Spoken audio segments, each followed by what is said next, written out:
오늘 같은 날 참 기쁘고 보람있고 행복한 날입니다.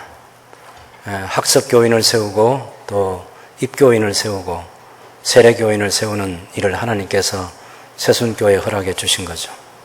여러분 가운데 누군가가 오늘 학습받는 이들을 예수님을 믿도록 인도해 주셔서 이런 신앙을 가지고 믿음 생활하는 중에 오늘 학습을 받게 됐고, 또 오늘 입교인이 된 여러분들은 여러분의 부모가 여러분의 신앙으로 기르는 중에 하나님께서 주신 이 소중한 선물을 하나님의 언약의 자녀로 드리는 그런 유아 세례식을 가지고 이제 장성해서 여러분이 입으로 직접 예수님을 주로 고백하고 이제 입교인이 됐고, 또 세례를 받은 세 분은 학습교인이 되고 또 세례교인이 되는 이 과정 또한 여러분도 누군가는 여러분을 이 믿음의 길로 인도해 준 분들이 있는데 가장 기본적인 열매를 맺게 된 거죠. 세례를 받았다. 이제 그 다음은 여러분이 이제 신앙생활 자립도 하고 물론 더 도움을 받아야 되겠지만, 그리고 이제는 여러분을 전도한 사람이 여러분을 1차적으로 져야 될 책임을 다 졌다 그렇게 생각하고 여러분 서약한 대로 믿음 생활을 계속해서 잘할 수 있게 되기를 바랍니다. 오늘 우리가 읽었던 데살로니가 전서 3장과 4장은 사도 바울이 데살로니가에서 디모데와 실라와 누가와 함께 복음을 전하고 그때 예수 믿은 사람들의 신앙생활이 어떻게 됐는지 걱정을 했는데 그들의 믿음이 성장하고 많은 영향을 끼치고 있다는 그 소식을 듣게 되어서 고린도에서 교회를 개척하는 중에 이 데살로니가 전서라는 편지를 썼습니다. 3장과 4장을 보면 제가 오늘 설교 제목을 자라는 믿음, 사랑, 소망이라고 그렇게 말했는데, 믿음이라는 것도 한번 만들어지면 그것이 끝이 아니고 믿음이 시작해서 믿음은 계속해서 자라가야 되고, 믿음은 부족함을 누구든지 다 가지고 있는데 그 부족함이 채워져서 다른 사람들에게 성난 영향을 끼칠 수 있는 그런 믿음의 장성한 분량에까지 이르러야 되는 거죠. 사랑도 그리스도 안에서의 사랑이 내가 하나님의 사랑을 깨닫고 나도 다른 사람을 사랑할 수 있게 되고 하는 거기서 그게 전부가 아니고 사랑도 점점 풍성하게 자라가야 되는 거죠. 소망도 예수님을 믿으면서 갖게 된 그 소망이 전부가 아니고 성경 전체의 계시의 말씀을 따라서 우리의 앞날을 생각해 보면 하나님께서 어떤 희망을 갖도록 하시는지 그것 때문에 우리 소망도 처음 믿을 때보다는 점점 더 부요해지고 자라야 되는 거죠. 오늘 성경 여러분 한번 보십시오. 거기 2절에 보면 사도 바울이 디모데를 데살로니가에 보내는 중요한 이유는 너희 믿음에 대하여 위로함으로 격려를 하려고 했습니다. 왜냐하면 환난이 있는데 그 환난 가운데서 흔들리지 않도록 하기 위해서라고 3절에 말하고 있습니다. 그래서 신앙생활은 처음 믿을 때 그 믿음이 끝까지 가는 게 아니고 이게 믿음이 흔들릴 수도 있어요. 우리가 5절도 보면 이러므로 나 참지 못한 너희 믿음을 알기 위해서, 믿음이 흔들릴 수 있는데 그 믿음이 흔들려서 없어졌는지, 흔들리는 중에 환난 중에도 그 믿음이 견고하게 서 있는지 그런 것들을 알기 위해서 디모데를 보냈는데, 왜 믿음이 처음 믿을 때 그 믿음이 유지가 안 되느냐 하면은 시험하는 자 사탄이 그 믿음을 계속 흔드는 거죠. 그렇게 해서 이 믿음이 안전하지 않고 위험해 보이기도 합니다. 그래서 전도한 사람은 이 믿음의 전도 대상자가 예수님 믿고 난 이후에도 그 믿음을 가진 이후에도 그 믿음이 흔들리지 않도록 도와줘야 될 책임과 사명이 그에게 있는 것입니다. 우리가 그렇게 해서 자라는 믿음은 7절에 보면 형제들 우리가 모든 궁핍과 환난 가운데서 너희의 믿음으로 말미암아 너희에게 위로를 받았노라.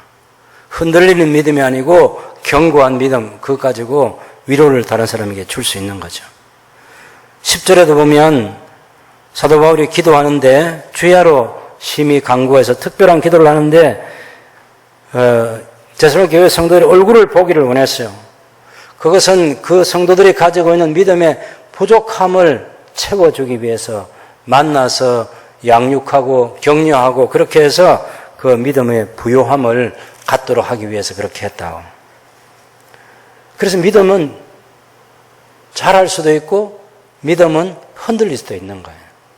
근데 우리 믿음은 흔들려서 넘어지면 안 되고 믿음은 성장하고 그리스도의 장성한 분량에까지 이르는 믿음으로 나아가야 된다는 사실을 가르쳐 주는데 그렇게 하기 위해서 어떻게 해야 되는지 성경이 이야기하고 있습니다. 두 번째는 사랑도 마찬가지예요. 사랑도 하나님이 세상을 이처럼 사랑하사 독생자를 주시니 저를 믿는 자마다 멸망하지 않고 영생을 얻게 하려 하심이라는 그 말씀대로 우리가 하나님의 특별한 사랑을 받았어요. 우리가 이 세상에 사는 중에 가장 큰 복은 예수님 믿는 것, 하나님 알게 된 것, 구원받은 것, 그런 거 아니겠습니까? 그런 하나님의 사랑, 성부, 성자, 성령 하나님의 사랑이 우리에게 나타났는데 그 사랑 또한 그냥 아는 지식의 수준에서 머물러 있으면 안 되고 가정에서의 가족 구성원 간의 사랑, 또 교회에서 성도들과의 사랑, 또 교회 밖에 있는 이웃과의 사랑, 이 사랑이 하나님의 이름을 높이고 드러내는 사랑으로 점점 자라가야 되고 풍성해져야 되는 거죠. 그래서 12절에 보면 모든 사람에 대한 사랑이 더욱 많아 넘치게 하사, 이것을 보면 사랑도 자라가야 된다는 사실을 알게 해줍니다. 물론 그래서 이 13절부터 보면, 4장 13절부터 보면 마지막 절까지는 자는 자들에 대해서, 죽은 이들에 대해서 소망을 가져야 된다는 사실을 가르쳐 주는 거죠. 이 데살로니가 교회 성도들은요, 처음에 바울을 통해서 전도를 받고 예수님의 재림한다 하는 얘기까지 들었어요. 그런데 그 예수님이 재림을 기다리고 있는데 그 안에 자기 가족들이 죽었어요. 그러면 예수님 믿고 재림을 기다리다가 죽은 내 가족들이 어떻게 될까? 이게 너무 염려되고 걱정되고 이거 너무 당황스러운 거죠. 그런 것에 대해서 사도 바울이 4장 13절에서 18절까지 말씀을 통해서 슬퍼하지 않도록, 이런 지식을 가지고 있으면, 예수님의 재림에 대한 이런 소망을 가지고 있으면 슬퍼하지 않고 위로와 격려를 받으면서 소망 가운데 살 수 있다. 이 소망 또한 처음에 진리를 받아들였을 때의 소망보다 이 소망도 점점 자라서 견고하게 되는 그런 소망이 되어야 된다고 가르쳐주고 있습니다. 그래서 제가 믿음, 사랑, 소망, 이 세 가지 주제를 한꺼번에 여러분과 같이 나누려고 합니다. 1장 3절에 보면 이 데살로니가인의 교회는 믿음의 역사가 있는 교회이고 사랑의 수고가 있는 교회이고 우리 주 예수 그리스도에 대한 소망의 인내를 가지고 있는 그런 교회였습니다. 그래서 계속해서 적어도 이것은 처음에 알았던 게 아니고 전도하고 양육하고 고린도까지 와서, 여러분 아시죠? 처음에 빌립보에서 데살로니가로, 데살로니가에서 베레아로, 베레아에서 아테네로, 아테네에서 고린도로, 요 고린도에서 지금 요 아테네에서 디모데를 보내가지고 데살로니가 교회 성도들이 어떻게 됐나 하고 알아봤더니 걱정하던 그 믿음이 흔들리지 않고 있었어요. 그래서 바울이 늘 중요하게 생각하는 세 가지, 믿음, 소망, 사랑, 이 세 가지가 삼각형을 이루고 있는, 너무나 건강한 삼각형, 어느 한쪽으로 찌그러지지 않는 그런 완벽한 균형을 유지하는 교회가 되었다는 소식을 듣고 너무나 기뻤어요. 그 표현을 3장 6절에서 지금은 디모데가 너에게로부터 와서 믿음과 사랑의 기쁜 소식을 우리에게 전하고 또 너희가 항상 우리를 잘 생각해서 우리가 너희를 간절히 보고자 한 것 같이 너희도 우리를 간절히 보고자 한다니 이러므로 형제들아 우리가 모든 궁핍과 환난 가운데서 너희 믿음으로 말미암아 너희에게 위로를 받았노라. 그러므로 우리가 주 안에 굳게 선저 너희가 주 안에 굳게 선적 우리가 이제는 살리라. 야, 전도가 헛되지 않는구나. 교회를 개척하는 게 헛되지 않는구나. 성도들에게 뿌려진 말씀의 씨앗은 싹이 나고 자라고 꽃이 피고 열매를 맺는구나. 고린도에서 지금 죽을 맛인데 살맛을 가지고 야, 이제는 살겠다. 낙심하지 않고 우리가 전도를 열심히 해야지 하는 그런 마음으로 다시 살게 됐다는 고백을 바울이 지금 하고 있는 거예요. 그래서 중요합니다, 여러분. 믿음, 사랑, 소망 이 세 가지는 처음 믿을 때보다 처음 사랑을 할 때보다 또 처음 소망을 가졌을 때보다 점점 자라나고 점점 풍성하고 더 부유해지고 더 견고해지고 더 완전해지는 그런 신앙으로 저와 여러분이 나아가야 된다고 성경이 가르쳐주고 있습니다. 사도 바울이 이 데살로니가 교회 성도들의 믿음의 성장을 위해서 지금 뭘 하고 있는지 한번 보십시오.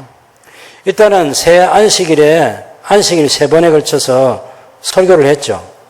그 다음에 몇 개월 동안 머물면서 개인적으로 사람들에게 하나님 말씀을 가르쳐서 양육을 했죠.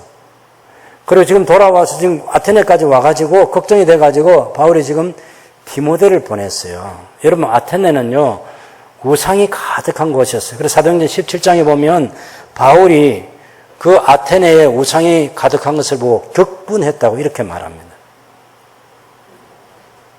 그러니 파르테논 신전, 니케 신전, 에릭 신전, 그 신전들을 중심으로 해서 우상 숭배가 얼마나 성행하고 있는지, 그 다음에 에피큐로스 학파, 스토아 학파의 철학에 영향을 받은 사람들이 얼마나 미래에 대한 소망이 없이 살아가는지, 현실의 행복을 추구하고 있는지, 하나님이 아닌 온 세상의 모든 것이 다 신이라고 생각하는 그런 범신론주의자들이 돼가지고 진리를 모르고 있는 사람들 보면서 바울이 너무나 안타까울 뿐만 아니라 두렵기도 하고, 이 사람들이 전도를 하고 양육을 하고 하려면 돕는 자가 필요한데 그 중에 제일 신실한 사람 딱 떼내가지고 데살로니가를 보내는 거죠. 왜? 나도 지금 이 사람이 필요하지만 디모데를 보내서 데살로니가 전에 복음을 전해서 양육했던 그 사람들의 신앙이 어떻게 됐는지 알아보고 도와주는 게 너무 중요하다 생각한 거예요. 그래서 다른 사람 믿음을 도와주기 위해서는 본인이 직접 하나님 말씀을 가르치는 방법도 있고, 또 내가 못하면 다른 사람을 세워서 그 사람으로 하여금 양육을 하게 할 수도 있고, 지금 우리 새순교에서 하고 있는 거 보면 제가 공적으로 설교하는 것도 하고, 또 성경 공부반에서 성경을 가르치기도 하고, 여러분이 또 순모임에 가면 순장반에서 그 순모임 통해서 순장을 통해서 또 말씀의 공급도 받고, 또 우리 영화부, 유치부, 초등부, SFC 중고등부, 청년대학부에도 목사님들이 그리고 선생님들이 함께 말씀으로 양육하고, 직접을 하든지 간접을 하든지 사람을 통해서 사람을 세우는 믿음의 성장을 위해서 도와준 이 일을 지속적으로 해야 됩니다. 우리가 전도했다고 내 할 일 다 했다, 교회 등록시켰다고 할 일 다 했다, 세례 받았다고 이제 내일 이제 끝났다, 그렇게 생각하면 안 되고, 믿는 것과 아는 일에 하나가 될 때까지 계속해서 돌봄의 책임을 져주는 일을 해야 돼요. 그게 굉장히 중요한 사역입니다. 그래서 제가 전에도 말씀드렸지만 우리 장로님들의 비전은 자기 같은 장로님을 세우는 거예요. 권사님의 비전은 다른 사람들을 자기 같은 권사로 세우는 거예요. 또 믿음의 장성한 분량을 가지고 있는 집사님들은 자기와 같은 집사를 세우는 거예요. 다른 사람을 나 같은 믿음의 사람으로 세우는 이 일을 한다.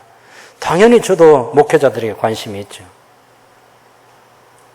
하나님 나라의 일꾼으로 좋은 목사가 되도록 어떻게 사람을 세울까 끊임없이 생각하는 일을, 제가 저희 교회 부교육자뿐만 아니라 우리 고신교회의 목회자들을, 한국교회 목회자들을 어떻게 세워야 되나 그런 고민도 하고 꿈도 꾸고 방법도 찾고 사람들과 이 비전을 공유하기도 하고 그렇게 하는 거죠. 왜? 그리스도의 장성한 분량까지 이르게 하려면 내버려두면 안 돼요. 내버려두면. 방치하면 안 되고 계속해서 관심 갖고 돌봐줘야 하기 때문에 그렇습니다. 굉장히 어려울 때 이 디모데를 보내는 이런 바울과 같은 결단이 필요한 거죠. 자기 희생이 필요한 것입니다. 끊임없이 관심 가져주는 믿음이 어떻게 됐을까? 시험하는 자, 여러분 이 마귀가 얼마나 강교한지 우리의 신앙을 뺏기 위해서 백방으로 노력합니다. 마귀는요, 잠이 없습니다. 잠이 없어요. 예. 휴가도 안 합니다, 이 사람. 마귀는 휴가가 없어요. 마귀는 시도 때도 없습니다. 마귀는 믿는 자 속에 들어온 말씀을 뺏어가기 위해서도 기회를 딱 엿보고 있고, 어떻게 하면 신앙생활을 무너뜨릴까도 시험하는 것도 여러 가지 방법으로 협박을 할 건지, 매를 때릴 건지, 돈으로 가지고 유혹할 건지, 또 사회적인 지위를 가지고 직장생활을 가지고 좋은 그런 미끼를 던져가지고 신앙을 버리도록 할 건지 별별 생각을 다 하는 거예요. 의심의 돌을 던집니다. 의심의 돌을. 하나님과 성부 하나님과 예수님과 성령 하나님에 대한 그 지식에 대해서 아니 눈에 보이지 않는 성부 하나님이 어디 있냐? 누가 뭐 천지 창조할 때 봤나? 예? 봤나? 천국 가봤나?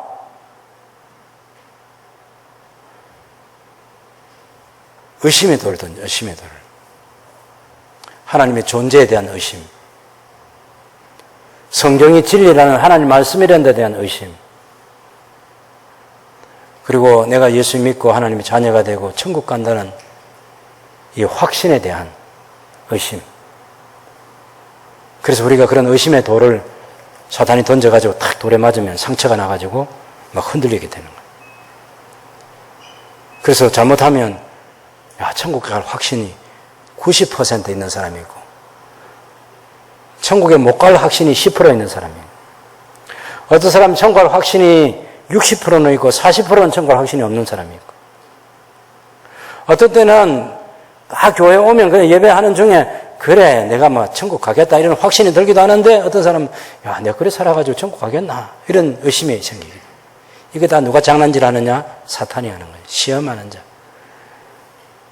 꽤가 많아요. 꽤가 많아. 별별 걸 생각해가지고 우리의 믿음을 흔드는 거야. 그것을 보호해주기 위해서 신앙의 동지들이 곁에 있어야 돼요.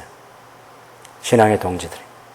서로 격려하고 네 생각 그거 네 생각이냐? 성경이 말하는 거냐? 예? 네 생각 그거 다른 사람이 말하는 거냐? 성경이 말하는 거냐? 우리의 지식과 우리의 믿음의 확신은 성경 한 권 속에 다 들어 있습니다. 성경대로 알고 성경대로 믿어야 돼요. 그러기 위해서 곁에서 도와주는 사람들이 필요한데 그 사명을 저와 여러분이 감당할 수 있게 되기를 바랍니다.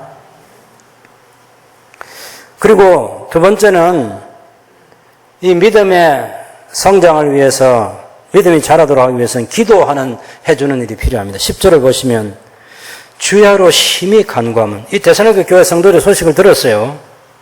그리고 큰 위로도 받았습니다. 그 다음에 주야로 기도를 해야 되겠다. 특별한 기도를 하는 거예요. 무시로 성령 안에서 기도하는 것일 수도 있고요. 너희 얼굴을 보고 너희 믿음이 부족한 것을 보충하게 하려 함이라. 그 소식을 들어보니까 가서 만나야 되겠다. 그 사람들을 만나가지고 그 믿음에 부족한 부분, 이런 부분, 저런 부분들은 가서 만나서 다시 도와줘야 되겠다고 생각하는데 만나는 게 잘 안 돼. 그래서 간절히 기도하는 것입니다. 우리가 직접 만나지 못하도 하나님께 기도하면 하나님께서 그 사람을 찾아가시는 거예요. 우리는 하나님께 기도하고 하나님은 그 사람에게 세계 어디에 있든지 하나님 찾아가시는 거예요. 우리와 그 사람 사이에 장벽이 놓이는 그 장벽을 넘어서 하나님이 찾아가셔서 그 사람 믿음을 어떤 방법으로든지 하나님이 채우시는 그런 일들을 하십니다. 그래서 11절에서 13절까지 보면 바울이 하는 기도가 첫째는 길이 열려서 하나님 우리 아버지와 주 예수께서 길을 열어주셔서 데살로니가 교회 성도들을 만날 수 있도록 인도해 달라는 기도를 하고, 두 번째는 12절에 주께서 우리가 너희를 사랑한 것 같이 너희도 피차감과 모든 사람에 대한 사랑이 더욱 많아 넘치게 하사. 여러분, 사랑은 있는데 더욱 많은 것은 모든 사람의 것이 아니에요. 그 사랑이 넘쳐나서 다른 사람에게 하나님의 복의 통로가 되는 것은 모든 사람의 것이 아니에요. 그래서 어떤 사람은 요만한 사랑을 가지고 있고, 어떤 사람은 요만한 사랑을 가지고 있고, 어떤 사람은 이만한 사랑, 어떤 사람은 이만한 사랑, 이렇게 점점 사랑이 풍성해지고 사랑의 대상을 더 많이 품게 되고 하는 거예요. 여러분, 성도들 가운데도 우리가 선교사님들이나 선교지에 있는 성도들에 대한 사랑이, 우리가 그들에 대한 소식을 알면서 더 많이 선교사님들도 사랑하고 선교지에 있는 성도들도 사랑하게 되잖아요. 그 사랑이 질적으로도 부여해지고 양적으로도 풍성해지는 그런 것들을 성경은 말하고 있습니다.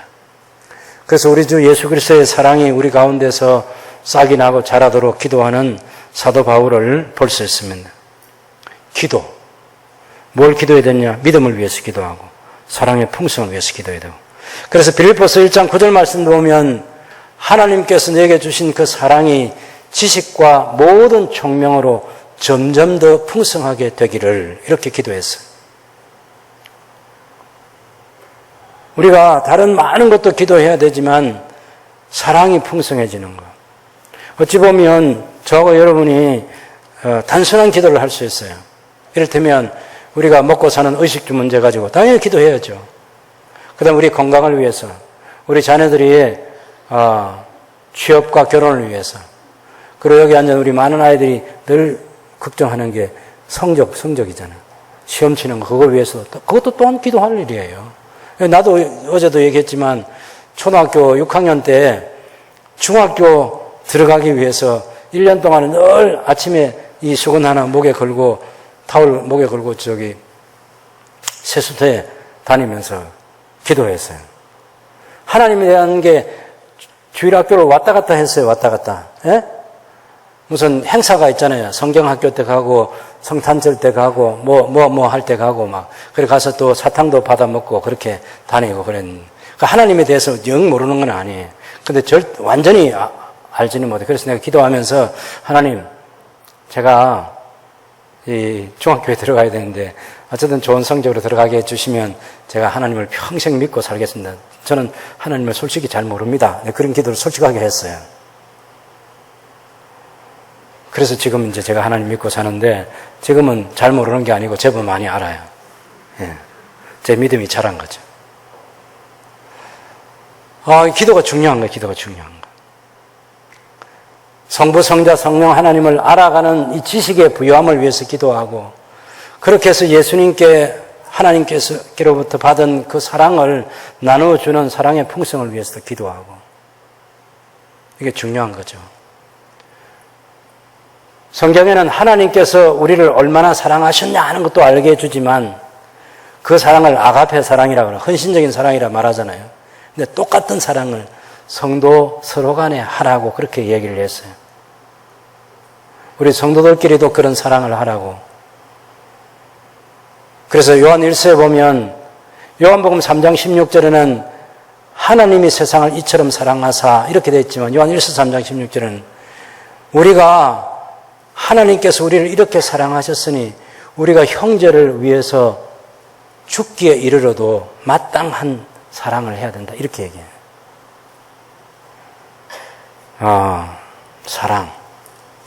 사랑이 깊고 넓어지는 풍성함에 이르도록 해야죠. 그러면서 그 4장 이제 1절에서 우리가 12절까지도 이 사랑과 관련된 얘기를 하고 있습니다.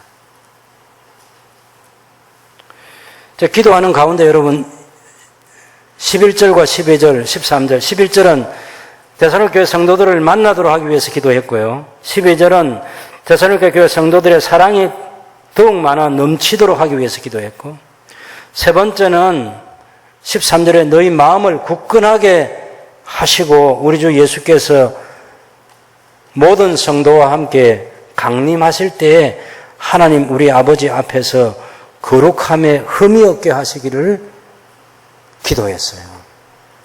우리가 양육할 성도들이 거룩함에 흠이 없는 성도로, 이것이 이제 베드로후서에는 보면 우리 주 예수 그리스도의 나라에 넉넉하게 들어가게 되는 믿음에서부터 점점 자라가는 성도가 되었어요.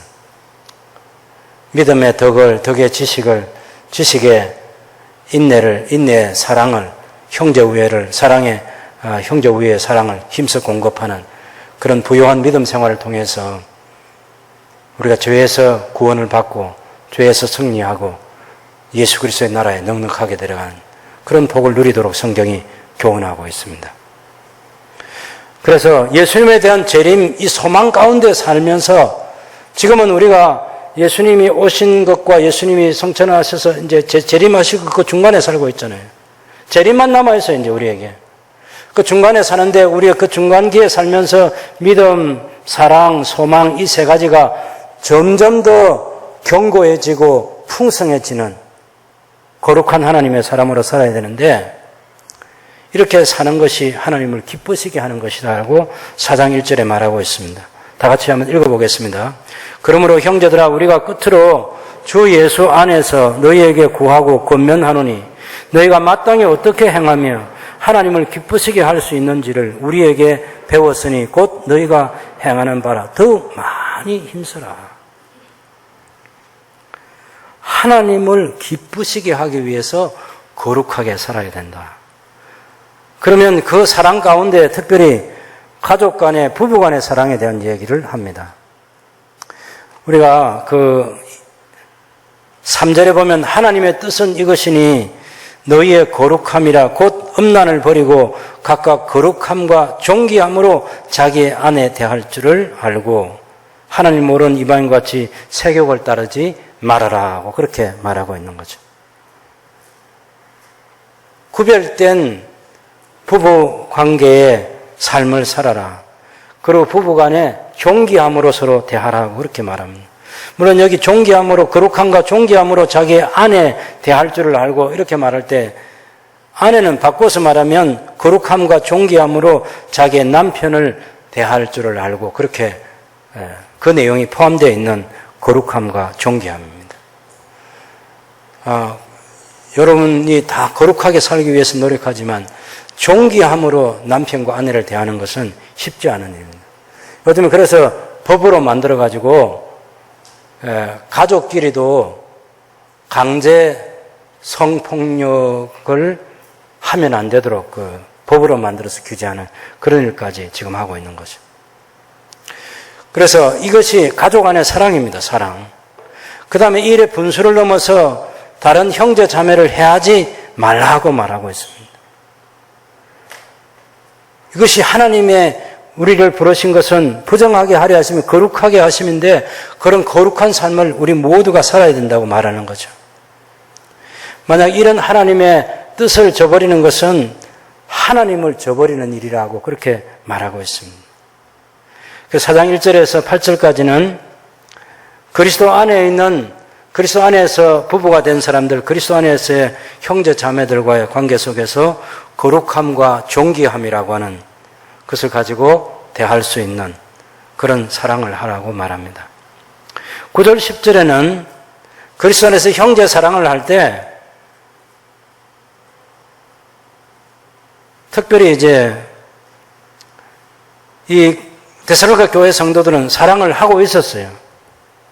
그런데 그 사랑을 멈춰서 있는 사랑이 아니고 그 사랑을 공급해주는 그런 사람으로 발전하는 거죠. 너희가 쓸 것이 없는데 너희들 자신이 하나님의 가르치심을 받아 서로 사랑함이라. 너희가 온 마게도냐 모든 형제에 대하여 과연 이것을 행하도다. 형제들아 권한이 더욱 그렇게 행하라 하고. 하나님께서 우리를 사랑하신 그 사랑을 얘기하면서 우리가 이웃을 어떻게 사랑해야 되는지 성경에는 많은 예화들을 드러놨습니다. 이웃을 사랑하는 것. 이웃을 내 몸과 같이 사랑하라. 그리스도께서 우리를 사랑하신 같이 사랑하라고 그렇게 성경은 말하고 있습니다. 이런 하나님의 가르침을 받아가지고 계속해서 생각해야 될 게 믿음. 아, 내 믿음은 어느 단계지? 내가 지금 사랑은 어느 수준으로 하고 있지? 내가 사랑하는 사람들, 미워하는 사람들, 내가 미워하는 사람들을 한 사람 한 사람 내가 어떻게 사랑해 가고 있는지, 그런 것 또한 우리가 우리 신앙을 부여하기 위해서 해야 될 노력 중에 하나입니다. 그리고 또 다른 사랑은 11절 12절에 보면 조용히 자기를 위해서 다른 사람에게 신세지지 않는 게 이게 사랑이에요. 자기 일을 하고 너희 손으로 일하기를 힘쓰라. 다른 이방인들 외인에 대해서 단정히 행하고 또한 아무 궁핍함이 없게 하려 함이라. 남한테 손 안 벌리고 살면서 자립하는 경제 자립을 통해서 이웃을 사랑하는, 사실 부모, 형제들, 친구들, 또 우리 교회 성도들 사이에 제일 좋은 관계를 계속해서 가지려고 하면 이 경제 문제에 대해서 다른 사람에게 도움을 받지 않고 자립하는 거예요. 굉장히 중요합니다. 오늘 우리 학생들 많이 학습도 입교 세례도 받았는데 제일 좋은 자식이 어떤 자식인지 알아요? 학교 다니고 난 다음부터는 부모에게 돈 안 타가는 자식이 제일 좋은 자식이. 안 물어봐도 다 알아요. 다 얘기합니다. 물어볼까요? 딱 경제 자립을 하는 거예요. 그럼 여러분 손으로 일해가지고 나는 절대 돈 문제는 부모님에게 손 안 벌린다. 아, 이것도 굉장히 좋은 믿음이야. 왜? 하나님이 우리 아버지시니까.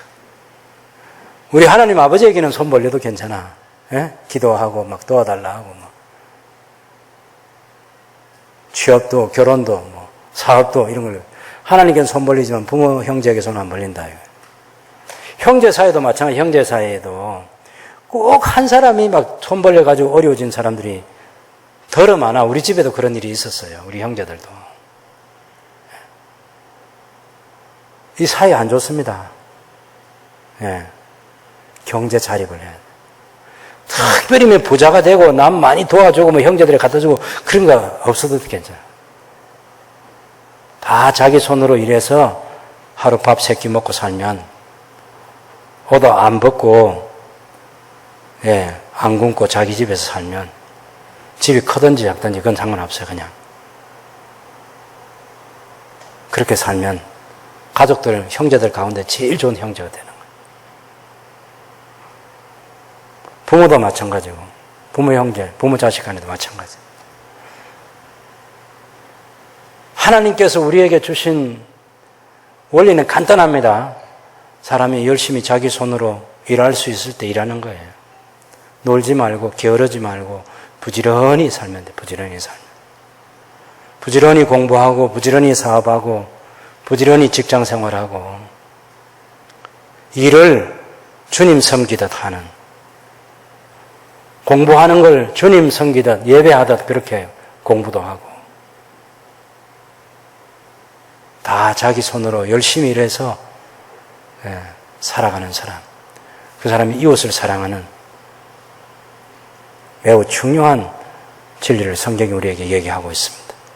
물론 전 세계는 아프리카 이를테면 그리고 동남아시아에 그리고 남미에 가면 정말 가난하고 병들고 불쌍한 사람들이 있습니다. 누군가는 도와줘야 될 사람이 있어요. 우리 한국 땅에도 있습니다. 그런 사람은 우리가 도와줘야죠. 당연히 도와줘야지. 우리가 모든 사람을 도와줄 수는 없지만 도와줄 수 있는 데까지 도와줘야 돼. 돈이라는 것은요, 쓴 것만큼 내 돈이에요.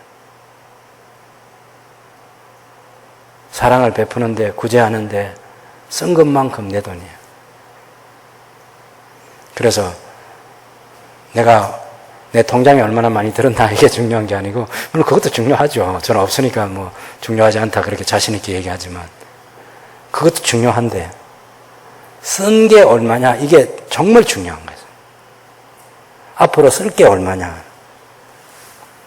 얼마 전에 80 넘은 할머니가 회사를 경영하는 사장님인데 저 카이스트 대학에 760 몇 억인가 이렇게 과학자를 길렀는데 딱 그렇게 헌납하잖아요. 대단하지 않습니까, 여러분? 남이 했다고 아무도 감동도 안 받는 것 같은데. 예? 아유, 쉽지 않지. 80이 넘어서 결혼도 하고, 예, 그때까지 처녀로 살고, 그러다가 이제, 새 남편이 하긴 이제, 첫 남편이 예, 당신 헌납하려면 빨리 해라. 그래가지고 헌납을 했어요. 어쨌든 과학자를 길러서 그 모든 혜택이 우리 대한민국 국민들에게, 세계 사람들에게 도움이 가도록 하는 거 아름답지 않습니까? 사랑. 믿음, 사랑.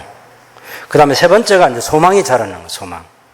13절을 보면 형제들아 자는 자들에 관하여는 너희가 알지 못함을 우리가 원하지 아니하노니 이는 소망 없는 다른 이와 같이 슬퍼하지 않게 하려 함이라. 죽음이 끝이라고 죽음 다음의 세계를 모르는 사람은 소망이 없습니다, 여러분. 예수님이 재림하신다는 얘기를 사도 바울이 분명히 데살로니가 성도들에게 얘기했죠. 그런데 살아있을 때 예수님이 와야 되는데 자기 사랑하는 가족들 가운데 죽은 거예요. 예수님의 재림을 보지 못하고 죽어서 이거 어떻게 해야 돼? 영원한 이별을 한 것 같다. 그래서 너무 슬퍼요. 아프고.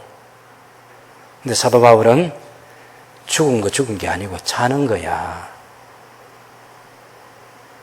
자는 거야. 그리고 소망 없는 다른 사람처럼 그렇게 되면 안 돼. 소망을 가지고 죽음 이후의 세계를 알고 예수님의 강림이 어떤 과정을 통해서 이루어지는지 먼저 일어날 일, 그 다음 일어날 일 지식을 제대로 가져서 하나님이 지금 사도 바울을 통해서 주신 이 계시의 말씀이잖아. 이 말씀을 마음에 간직하고 위로 가운데 살도록 하는 거예요. 소망 없는 사람은요, 죽음이 끝이다. 요 장례 그 무덤에 가보면 알아요. 화구에 이 관을 밀어 넣을 때나 또 매장할 때, 묻을 때 보면 가만히 하는 말 들어보면 알 수 있어요. 영원히 못 만날 사람처럼 너무너무 슬퍼하는 거죠. 예. 죽음 이후에 이제 당신 못 만난다는 거예요. 그래서 너무 슬퍼하는 거예요. 그래서 관을 못 듣게 하고 막 흙 덮은 흙을 막 이렇게 헤쳐버리고 막 그거 조금이라도 더 붙들고 있으려고. 여러분, 우리는 장례식을 연결식이라 하지 않습니다. 세상 사람들은 그 무슨 연결식이 있던데 연결식이 뭐냐? 영원한 결별식이야. 우리는 영원한 결별 안 합니다. 그리스도 안에서 잠자는 내 남편일 수도 있고 아내일 수도 있고 부모일 수도 있고 자식일 수 있는데 죽는 순간 천사의 손에 받들려서 낙원에 들어가고 예수님께서 말씀하셨잖아. 한편 강도가 주 예수여 당신의 나라가 임할 때 저를 기억해 주십시오 할 때 네가 오늘 나와 함께 낙원에 있을 거야. 여러분, 우리가 탁 숨을 거두는 순간 우리는 낙원에 가는 거예요. 여러분이 사랑하는 이들도 먼저 돌아가신 분들 거기 주님과 함께 계십니다. 네, 주님과 함께 계세요. 소망을 가지셔야 돼요. 소망을. 언젠가는 예수님께서 재림할 때 죽은 자가 먼저 부활을 합니다. 영광스러운 몸으로 신령한 몸으로 다시 살아난 그 성도들을 데리고 예수님께서 지상에 오실 때 지상에 살아남은 우리 또한 신령한 몸으로 썩지 않을 몸으로 영광스러운 몸으로 변화돼서 부활한 몸과 살아있으면서 변화된 몸이 똑같은 몸으로 영원을 살게 되는데 우리 주님 함께 만나서 영원히 살게 된다. 이렇게 얘기하는 거예요. 그게 소망이에요, 소망. 이 소망의 지식을 든든하게 가져야 돼. 절대 느낌 가지고 살지 마세요, 여러분. 감정을, 느낌을 가지고 그 느낌대로 우리를 다스리지 않고 막 그냥 방치해두지 말라. 형이 먼저 돌아갈 수도 있고 동생이 먼저 돌아갈 수도 있고 부모님이 먼저 가실 수도 있고 자식이 먼저 갈 수도 있습니다. 감정은 다스리기 어려울 수 있어요. 그러나 그때마다 성경 말씀을 계속 생각하고 죽은 이가 어떻게 되는지, 그리스도 안에서 잠자는 이가 어떻게 되는지, 사람이 죽고 사는 것은 우리 사람이 조정할 수 있는 게 아니고 하나님의 손에 달려있기 때문에 우리가 어찌할 수 없는 일을 만났고 그 가운데 위로하시는 성령 하나님의 은혜가 있고, 이걸 성경을 가지고 다 생각을 계속해서 해야 그 슬픔을 이겨낼 수 있다고. 지금까지 신앙생활 여러분 잘 해오신 줄 압니다. 근데 우리 믿음의 세계 한번 살펴보면서 더 온전한 믿음으로, 더 부족함이 없는 믿음으로 우리 모두가 자라가고 사랑도 점점 더 풍성하게 자라고 거룩한 삶을 살면서 이웃까지 사랑하고 우리 예수님 재림에 대한 소망 든든히 붙들고 살면서 성경 한 권에 담긴 이 완전한 복음, 이것을 나눠주는 복된 하나님의 사람으로 살아가는 저와 여러분들이 될 수 있기를 바랍니다.